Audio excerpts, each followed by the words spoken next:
Business করতে হলে আপনাকে সাহসী হতে হবে, আপনাকে শুরু করেই তো হবে। আপনি করবো করবো বললে আপনি কখনো করতে পারবেন না। অবশ্যই মনে রাখবেন, যেটা পারেন আপনি, যেটার উপর আপনার বেশি ফোকাস, সেটা আপনি বিজনেসে শুরু করে দিন। তবে করবো করবো করে পারবেন না, করে ফেলতে হবে। আসসালামু আলাইকুম, কেমন আছেন? আমি শেলিস ড্রিম, আশা করি ভালো আছেন সবাই। তো যারা যারা আমার ব্লগ ভিডিওগুলো দেখেন তাদের জন্য অসংখ্য অসংখ্য ধন্যবাদ। তো আশা করি সবাই ভালো আছেন।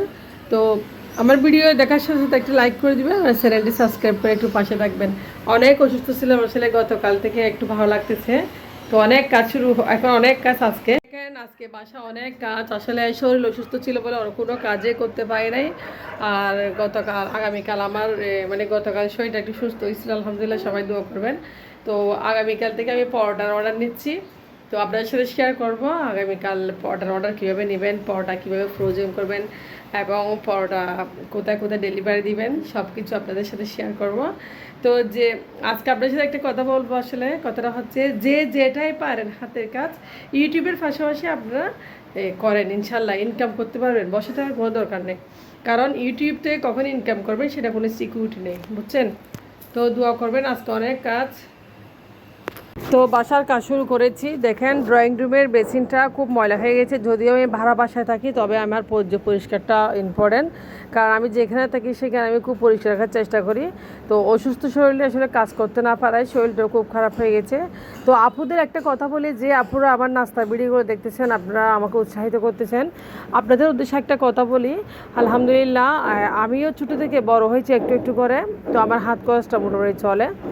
আপনারা তো গৃহিণী, সবাই গৃহিণী। আমরা যারা ইউটিউবে কাজ করি, যারা ব্লগিং করি, অবশ্যই আমরা চাকরি করতে পারতেছি না বিধে আমরা ব্লগে কাজ করতেছি। কারণ বাচ্চা সামলিয়ে অনেকে কাজ করতে পারে, অনেকে কাজ করতে পারে না। সেরকম আমি আমার ছেলে, আমার মেয়ের জন্য আমি আসলে বাইরে চাকরি করতে পারতেছি না। সেজন্য আমি ফ্রোজেন নাস্তার বিজনেসগুলো অবশ্যই করি। আমাদের একটা সার্কেল আছে, আমরা অনেকজন আছি, আমরা একজনের অর্ডার একজন মেনটেন করি। মনে করেন আমার একটা বান্ধবীর একটা অর্ডার ছিল, সেটা অর্ডারটা আমি কমপ্লিট করে দিয়েছি, টাকাটা কিন্তু আমিই পাবো। এভাবে আমরা কাজ করি। তো যা হোক, আমরা তো গৃহিণী সবাই, আলহামদুলিল্লাহ সবাই হাতের কাজ পারেন, সবার মানে মোটামুটি নাস্তা যা বানাতে পারেন সবাই বানাতে পারেন। আর আপনারা চাইলে ইউটিউব থেকে শিখে নিতে পারেন, আপনারা ব্যবসা শুরু করে দেন, আপনারাও পারবেন। মনে করেন আমি আগামীকাল পরোটা ডেলিভারি দেবো, আপনাদের সেই ভিডিওটা অবশ্যই শেয়ার করবো বলেছি। তো পরোটা ডেলিভারি থেকে শুরু করে আমি আপনাদেরকে ফ্রোজেন করা থেকে শুরু করে বানানোর পর্যন্ত আপনাদের সাথে শেয়ার করবো ইনশাল্লাহ। আগামীকাল আমার ইচ্ছা আছে। তো আগামীকাল দেখি পরোটার ভিডিও আপনাদের সাথে শেয়ার করব। তো যা হোক, যদি পারি, আসলে শরীরটা খুব খারাপ। গতকাল মোমোস ডেলিভারি দিয়েছিলাম স্যাম্পল।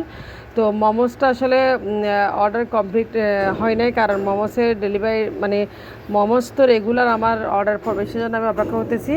তো ড্রয়িং রুমটা গুছিয়ে নিচ্ছে। আজকে ঘর দুয়ার অনেক ময়লা ধুলো বালি, আসলে কাজকর্ম সব আমাকে নিজেকে করতে হয়। তো হেল্পিং হ্যান্ড ছাড়া আমি বাসার সব কাজ করি। এই ক্ষেত্রে আমি, কারণ আমার যিনি হেল্পিং হ্যান্ড উনি অসুস্থ, উনি আসতে পারতেছে না, ওনার হার্টের সমস্যা হয়ে গেছে। তো যা হোক না কেন, আমি বাসার কাজ করতে হতো, আপনাদের সাথে এই গল্পগুলো শেয়ার করতেছি। মনে করেন আপনারা কোনো দোকানে গেলেন বা ছোটোখাটো আপনার এলাকায় কোনো রেস্টুরেন্ট আছে, ওই রেস্টুরেন্ট থেকে আপনারা চাইলে ছোটোখাটো অর্ডার নিয়ে আসতে পারেন। ছোটো থেকে শুরু, অল্প থেকে শুরু করেন।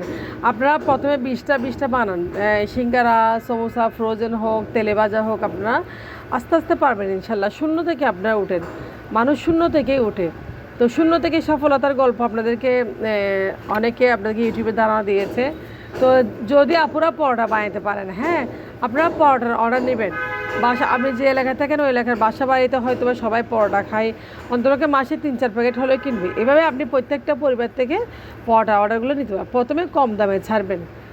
যদি আপনার পরোটাটা মার্কেট পেয়ে যায়, তাহলে আপনি একটু বেশি দামে ছাড়বেন। তখন বুঝে শুনে, আপনার যখন মানে মোটামুটি মার্কেটটা পেয়ে যাবে, তখন একটু বুঝে শুনে মানে ছাড়বেন পরোটা। ব্যবসা যদি একবার উঠে যান, আলহামদুলিল্লাহ, আপনাকে ফিরে তাকাতে হবে না, আপনার হাত খরচের জন্য চিন্তা করতে হবে না। তবে ইউটিউবের কথা, ইউটিউবের ভিডিও ভাইরাল হবে কিনা আদৌ সেটা নিশ্চিত না, কারণ ইউটিউবের ভাইরাল হতেও পারে, নাও হতে পারে। সেটা থাক না, ইউটিউব তো কোনো সমস্যা করতেছে না সবাইকে। ইউটিউবের পাশাপাশি আপনারা যেটা পারেন হাতের কাজ করে আপনারা টাকা ইনকাম করতে পারেন। তো দেখেন আমার বিছনা গুছানো হয়ে গেছে। আপনার সাথে গল্প শেয়ার করতে করতে আমি আজকে 2টা বিছনা গুছালাম, 2টা রুমে 2টা খাটের।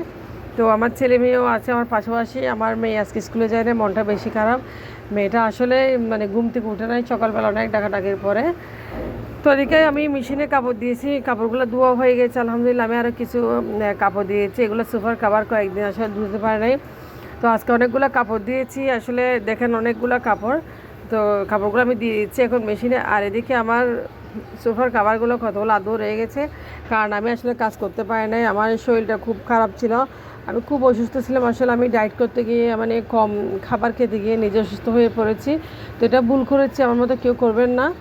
তো যা হোক, এদিকে আমার রুমগুলো গোছানো হয়ে গেছে, আর আকাশে রোদ উঠেছে ভালো, কাপড় শুকাত দিব। এটা ব্যালকনিতে আসলে কেমন আওলা চাওলা হয়ে আছে, আর বৃষ্টির কারণে আসলে প্রত্যেকটা দিন বৃষ্টি পড়ছে, বৃষ্টির কারণে আমি মানে কোনো কিছু করতে না পারে আসলে ব্যালকনিটা অপরিষ্কার হয়ে আছে। তো রান্না করতে চলে আসলে আজকে আমি শসা দিয়ে মুরগির তরকারি রান্না করব, কারণ বাচ্চারা শসা খুব পছন্দ করে, আর মুরগি দিয়ে ঝুল ঝুল করে রান্না করলে আরও বেশি পছন্দ করবে। তো শুটকি যেহেতু আমরা খুবই কম খাই, আমি সেজন্য মুরগি দিয়ে আজকে শসা রান্না করব। তো যা হোক আপুর, আপনার সাথে অনেক গল্প করলাম তরকারি রান্না করতে। তারপর আবারও বলি, আপনারা যারা যে যা পারেন হাতের কাছে, কেউ ডালপুরি বানাইতে পারেন, কেউ পরোটা, কেউ কেউ সিঙ্গারা, কেউ রুটি, যে যা পারেন একটা বিজনেস আপনারা করতে রাখেন, যে যা পারেন একটা প্রোডাক্ট দিয়ে আপনারা কাজ শুরু করে দেন। তবে কাজ শুরু করবো বলে আপনারা কখনো পারবেন না, আপনাকে শুরু করেই দিতে হবে, কারণ শুরু করেই দিতে হবে। লাভ লস পরে, আপনাকে সাহস করতে হবে, সাহস না করলে কোনো কিছু আপনারা করতে পারবেন না। সত্যি কথা, আমিও কখনো মানে ভাবি না আমি নাস্তা বিক্রি করবো বা দোকানে সেল করবো, আমার সেল বাড়বে বা বাসা বাড়িতে পরোটাগুলো নেবে, আমি কখনো ভাবতে পারি না, আলহামদুলিল্লাহ। তো যাই হোক, আপনাদের সাথে শেয়ার করবো পরোটা কীভাবে বানাই এবং কীভাবে ফ্রোজেন করে আমি ডেলিভারিটা কমপ্লিট করি। তো দোকানে গতকাল পরোটার অর্ডার আছে অনেকগুলো, এগুলো কমপ্লিট করতে হবে, কারণ দোকানদারকে আমি স্যাম্পল দিয়েছিলাম, আলহামদুলিল্লাহ পরোটা নাকি খুব বেশি ভালো লাগিয়েছে, সেজন্য উনি অর্ডার করেছে। তো কাপড়টা দেখে এদিকে দিয়ে দিয়েছি, শুকা দিয়ে দিয়েছি। তো ব্লগিং করে দেখি আলহামদুলিল্লাহ, আল্লাহ যদি আমাদের ভিডিও ভাইরাল করে অবশ্যই আমরা ইনকাম। তো আপুর আমার কাপড়ও শুকা দিয়েছে, ব্যালকনি দেখেন কত সুন্দর সুন্দর পুঁইশাকের আগা ফুটে উঠেছে, পুঁইশাক অনেক দাম এখন। তো আমি লাগিয়েছিলাম ছোট্ট একটা পুঁইশাক। তো আজকের মধ্যে ভিডিও একটু পর্যন্ত, আপনারা আমার জন্য দোয়া করবেন যেন সুস্থ হতে পারে তাড়াতাড়ি। আল্লাহ হাফেজ, আসসালামু আলাইকুম।